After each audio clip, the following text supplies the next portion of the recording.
Dear students, welcome in the 10th class chapter Development. What is development? Development is a very comprehensive topic. The idea of development or progress has always been with us. We have aspirations or desires about what we would like to do and how we would like to live. Similarly, we have ideas about what a country should be like and what are the essential things that we require. Can life be better for all? How should people live together? Can there be more equality? These are all questions that is asked by you. Actually, development is different for everyone. Every person has different goals, different aspirations. Someone wants to become doctor, someone wants to become engineer, and someone wants to become a good player. So every person has different goals. For every person, development meaning is different. So this is a complex task, and in this chapter we shall make a beginning at understanding development. You will learn more about these issues in greater depth in higher classes. Also, you will find answers to many of these questions not just in economics but also in your course in history and political science. This is because the way we live today is influenced by the past. We can't desire for change without being aware of this. In the same way, it is only through a democratic political process that these hopes and possibilities can be achieved in real life. Now see students, what development promises different people different goals. As I have told you earlier that every person has different goals. See in the cartoon, you want a car.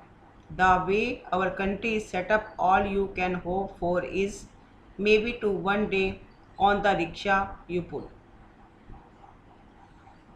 Let us try to imagine what development or progress is likely to mean to different persons listed in table 1.1. What are their aspirations? You will find that some columns are partially filled. Try to complete the table. You can also add any other categories of persons. Now students, you can see the table. 1, 2 are filled for you and others you will fill yourself. Let us try. First is, what may be the goal for landless rural labor? More days of work and better wages. Local school is able to provide quality education for their children. There is no social discrimination and they too can become leaders in the village. This may be the development goals and aspiration for a landless rural labor. Next is, what are the goals for the prosperous farmers from Punjab? He can demand a high family income through higher export prices for their crops and through hard working and cheap labor. They should be able to settle their children abroad. Now see, farmers who depend only on rain for growing crops. What can be their goals? A farmer who depend only on rain for growing crops. He can demand for more irrigation facilities. A rural woman from a land owning family, she can demand for equality for women environment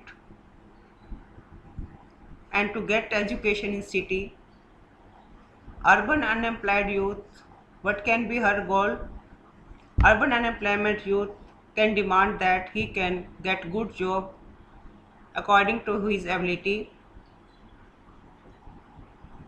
A boy from a rich urban family, he can demand to go abroad to get car. So as you can think, you can feel that. A girl from a rich urban family, she gets as much freedom as her brother and is able to decide what she wants to do in life and what can be the goal of an Adivasi from Narmada Valley. He can think that he should not be displaced, he should get good means of livelihood. So these are the different persons, these you have seen, these all have different goals. It means that for everyone the meaning of development is different. Thank you.